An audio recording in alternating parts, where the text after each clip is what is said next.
Hello students, we are continuing MCQ based on case scenario. Our major topic is lease in case 116 and we are discussing treatment in the books of manufacturer come lesser. So let us see data given in this scenario. So we are given data a manufacturer lesser enters into a 5-year lease of equipment with lessee. Equipment is not specialized in nature and is expected to have an alternative use to lesser at the end of 5-year lease term. The lease entered with following terms and conditions. So lesser receives annual lease payment of 15,000 payable at the end of year. So lesser expects the residual value of the equipment to be 50,000 at the end of 5-year lease. So lessee provides a residual value guarantee that protects lessee from the first rupee 30,000 of loss for a sale at a price below the estimated residual value of 50,000 at the end of lease term. इसमें guaranteed residual value है आपकी 30,000, balance जो remaining रह जाएगी वो है आपकी unguaranteed residual value. The equipment has an estimated remaining economic life 10 years, carrying amount is 80,000 and fair value is 87,915. Implicit interest rate in the lease is 10% per annum. Initial direct costs incurred by lessor are 2935. And we have to discuss treatment in the books of lessor. So first of all, number one MCQ we are asking, determine amount of sale revenue to be recognized by lessor from manufacturer at inception of lease. तो पहले data देखते हैं. तो देखो data आपको mention किया है किसी मैन्युफैक्चरर कम लेसर लीज है आपकी 5 ईयर्स की. आपको बुक वैल्यू दी है एसेट की which is also called WDV of asset in the books of lessor. यह है आपकी जीरो टाइम पीरियड में. तो this is given 80,000 but its fair value is also given. So fair value is given to be our, so this is 87,915. और जो आपका lease rent आपको receive हो रहा है this is given 15,000 payable at end of each year. 15,000 per annum and किसी के at end of each year. और लेसर का जो इम्प्लिसिट रेट ऑफ इंटरेस्ट है which is also called IRR किसी ऑलरेडी गिवन किसी के 10% per annum.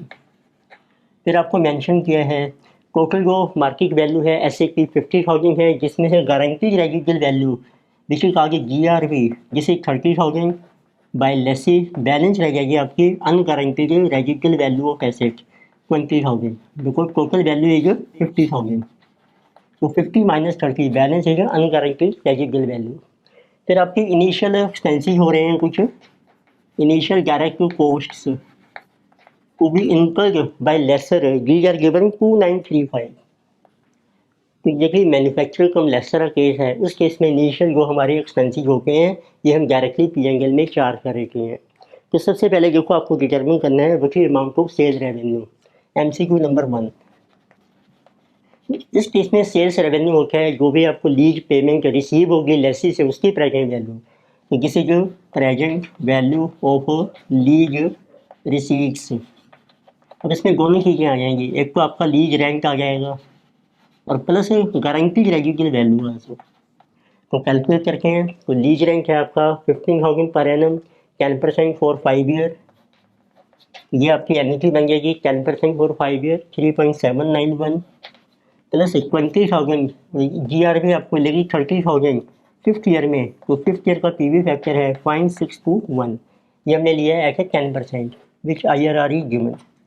So this will be our sale revenue. So let us see how much is this. 15,000 into 3.791 plus 30,000 into 0.621. So this total value is rupees. So 75,495. ये आपका sales revenue आ जाएगा. Now you can see which option is correct. Answer is option number B. So second MCQ we are asking.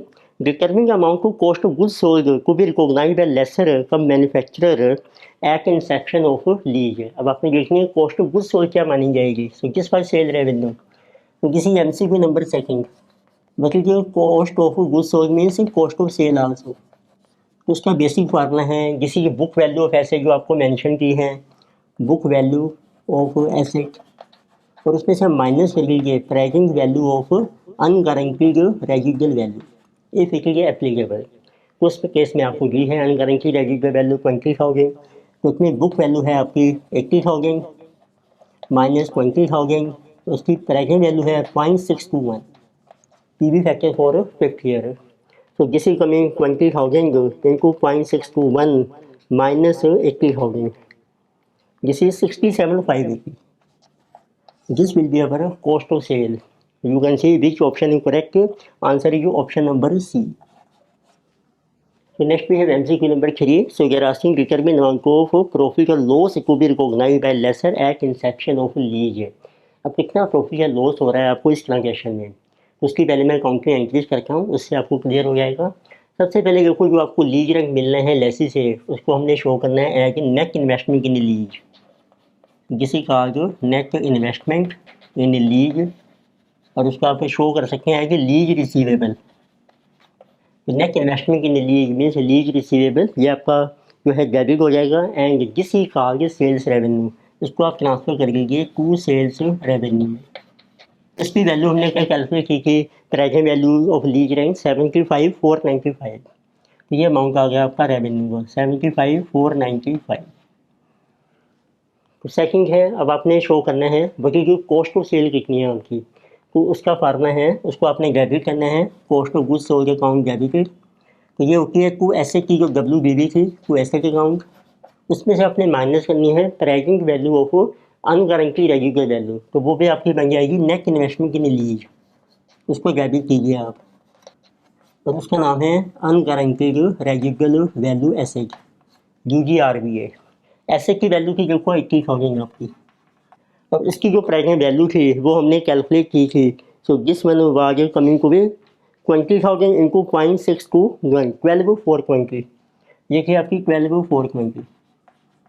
तो balance रहेगी आपकी cost of goods sold, सो जिसमें was 67,580, तो ये entry बन जाएगी आपकी सेकंड। फिर एसेट ट्रांसफ़र हो गई है और वो कॉस्ट बन गई आपकी, ये रेवेन्यू ड्यू हो गया आपका, नेट इन्वेस्टमेंट कर दिया आपने। फिर आपने इनिशियल डायरेक्ट एक्सपेंसेस इनकर किए हैं विच इज गिवन 2935, उसकी एंट्री बन जाएगी इनिशियल डायरेक्ट कॉस्ट से टू बैंक अकाउंट, जिस इज 2935। अब आप कैलकुलेट कर सकते हैं कि आपको नेट प्रॉफिट कितना हो रहा है इस ट्रांजेक्शन में at inception of lease, that is equal to sale revenue 75,495 minus cost of sale जो आपकी डेबिट हो रही है 67,580 माइनस इनिशियल डायरेक्ट एक्सपेंसेस 2935, तो बैलेंस आपका नेट प्रॉफिट आ जाएगा इन दिस ट्रांजेक्शन। तो लेके सी 75,495 तो minus 67,580 minus 2935, so this is 4980. So now we can see which option is your correct answer is your option number C is our next profit. So next we have fourth MCQ. Now they are asking determine the amount of net investment in lease, so at inception of lease in the books of manufacturer come lessor, तो आपको show करना है what is our net investment in lease। तो इस case में जो manufacturer कम laser है, इसमें आपके दो कंपोनेंट्स हैं। नंबर वन है लीज रिसीवेबल, लीज रैंक मिलेगा लेसी से, plus unguaranteed residual value asset. तो दोनों की वैल्यू हमने कैलकुलेट की थी। लीज रिसीवेबल की जो वैल्यू थी आपकी 75,495 और प्लस कर लीजिएगा आप उसमें UGRVA, उसकी वैल्यू की 12,420 which was present value of unguaranteed residual value. ये टोटल अमाउंट आपका आ जाएगा नेट इन्वेस्टमेंट इन लीज जो लेसर ने अपनी बुक्स में शो करना है। So this is coming 75,495 plus 12,420 rupees 87,915 and this is also equal to fair value of asset, क्योंकि जो आपका इम्प्लिसिट रेट ऑफ इंटरेस्ट है वो इसी से डिटरमिन होता है। प्रेजेंट वैल्यू हम कैलकुलेट करके हैं, so it becomes equal to fair value, it mean this is our net investment in lease. Now you can see which option answer is option number A is correct. So next we have a fifth MCQ. They are asking determine the amount of interest income to be recognized by the lessor at the end of fifth year of lease. तो अपने fifth year की calculate करनी है interest income, तो उसके लिए आपको schedule बनाना पड़ेगा। तो let us show lease payment के शेड्यूल।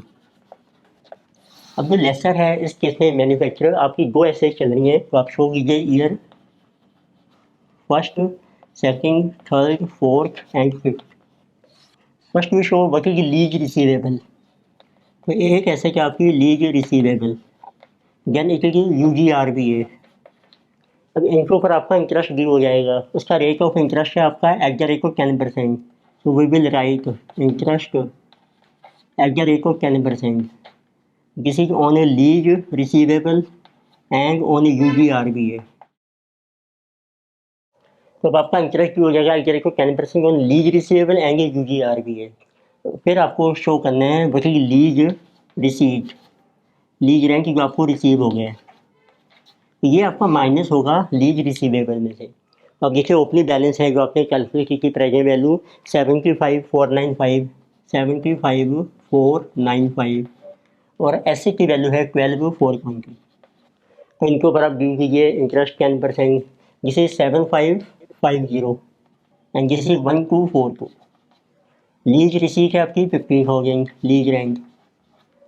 तो नेक्स्ट टाइम लीज रेंट में क्या होगा, लीज रिसीवेबल में 75,495 प्लस कर दो इंटरेस्ट ड्यू 7550 माइनस कर दीजिए 15,000, ये बैलेंस रह जाएगा आपका 68,045। ताकि UGRBA में रिकवरी सिर्फ लास्ट में होगी, इसमें इंटरेस्ट बस ऐड होता रहेगा आपका, जिसे 12,420 प्लस 1242 टोटल अमाउंट लीजिए 13,662। फिर आपका इंटरेस्ट ड्यू हो जाएगा 6805 ऑन लीज रिसीवेबल और इसके ऊपर बन जाएगा 1366।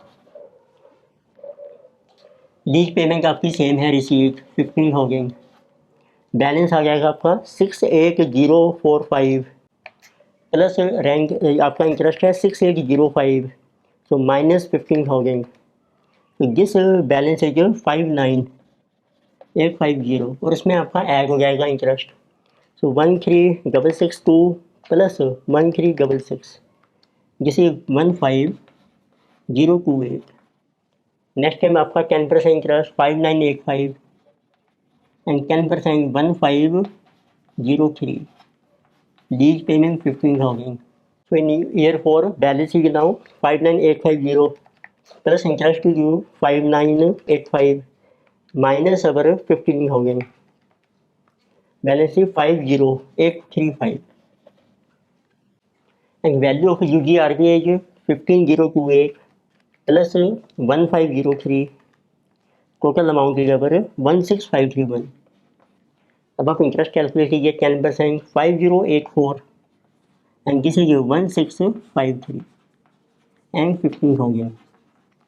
तो बैलेंस चेक करके 50,835 प्लस 5084 माइनस 15,000 जिसे 40 तो 919 और UGRBA का बैलेंस है 16,531 plus 1653, so this balance is 184।